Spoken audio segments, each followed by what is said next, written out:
Note, the following video was recorded some time ago and the product is no longer available from Evergreen Miner.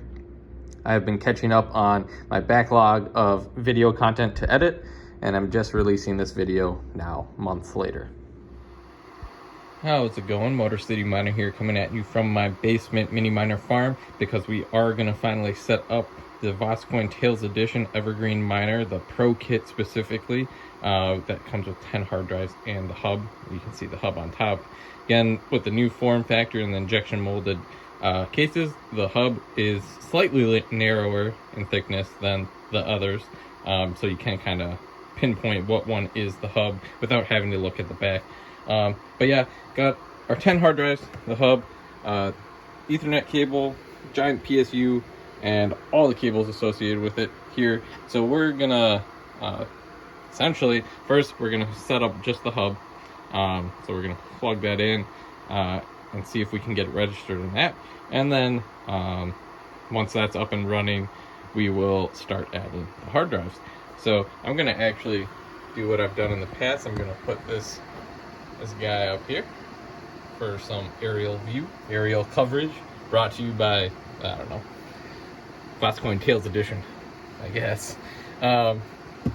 First, we're gonna actually open this up. Again, I don't actually know how this new PSU works, so I'm gonna open this up just in case we need it. There are a bunch of buttons here that you can kind of see. There's a button for every single USB, so I don't know if you have to like actually turn those on or how this works. So we're gonna figure this out. But yeah, the first step, we're gonna actually, let me move just a little bit. So we got our Ethernet cable and we got all our hubs here. So the hub's up the very top one. So first, I'm just going to get this Ethernet cable unwound for us here. We're gonna plug it in.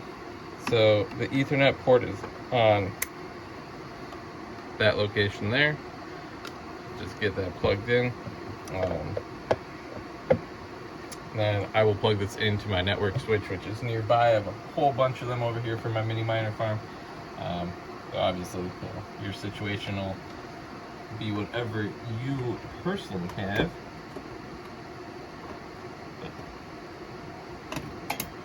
So got that plugged in, it's ready to go.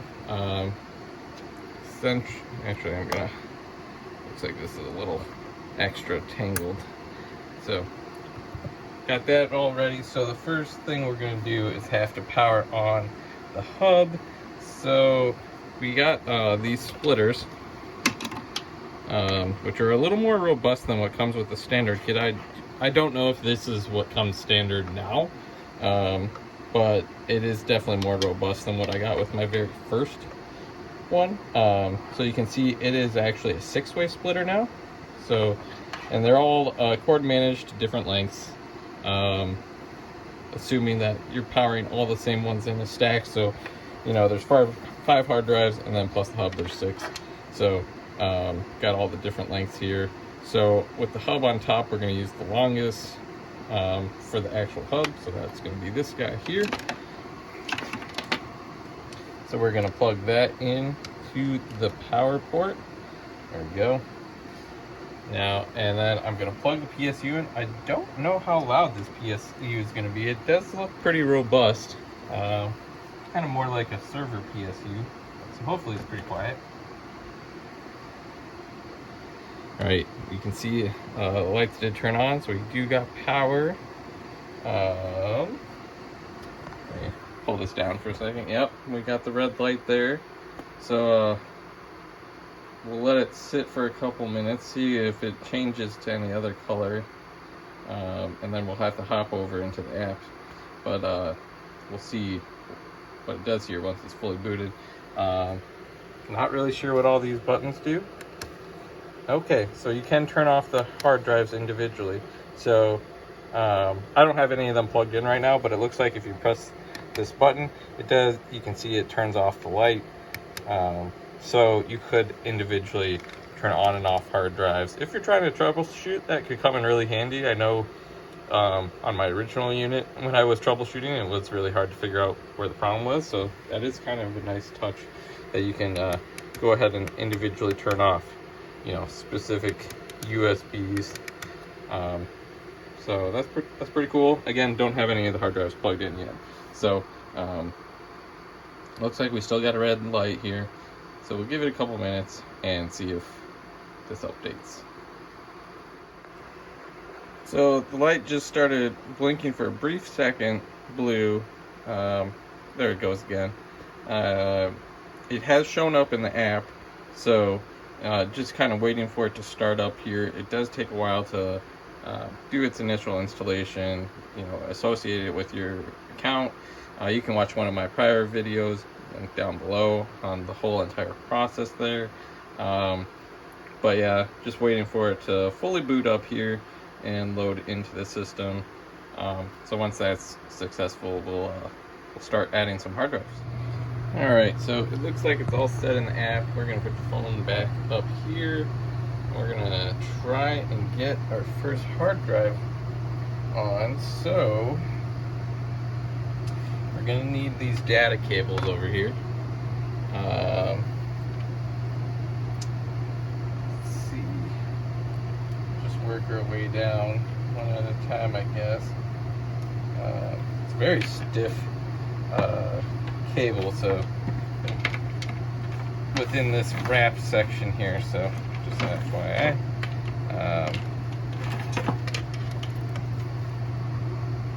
Now, how do these specifically go in here? What direction?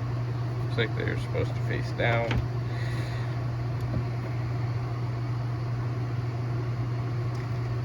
Which, of course, is the opposite way that these are coming out. So, I'm not joking when I say this is a very, very stiff cable. Very difficult to get it where you want. But essentially, we're gonna at least try and get this first one.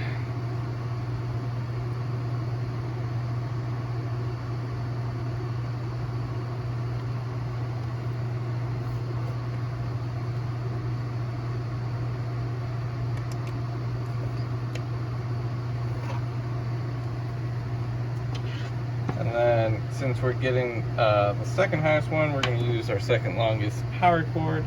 There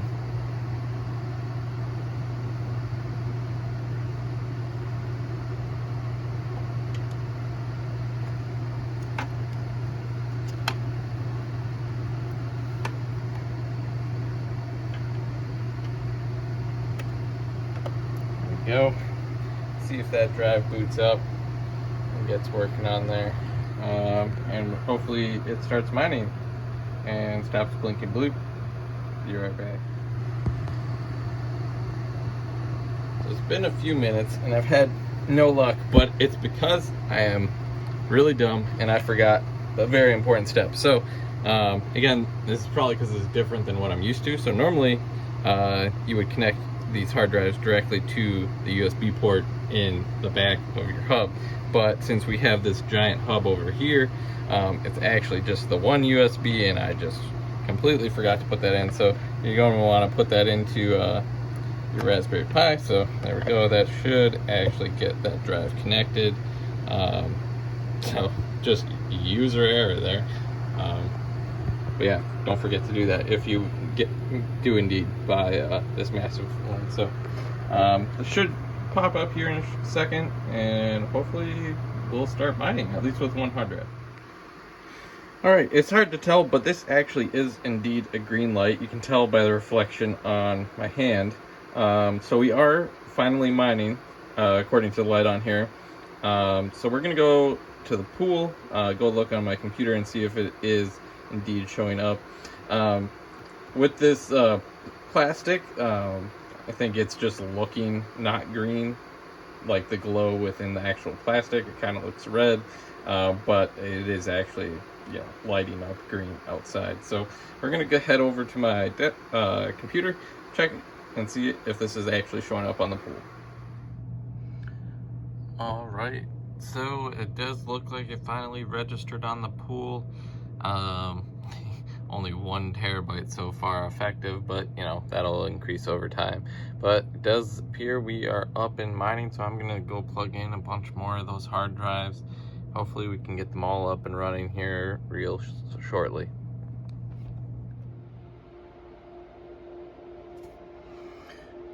Well, and look at that.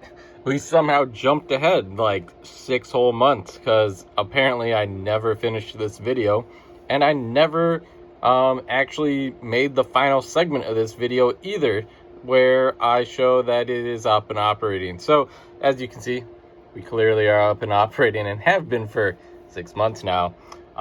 You know, and just hovering around, some ups and downs.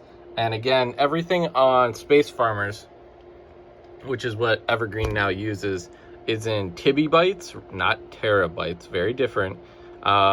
Close, but not the same. So all your numbers are going to actually be lower than the terabyte value you expect, because it requires more TB. It requires more terabytes to make TB. Yes. So the number will be lower.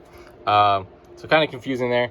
And at first I thought all my units were underperforming, but obviously they are not. But yeah, you can see we're just kind of chugging along, making some money.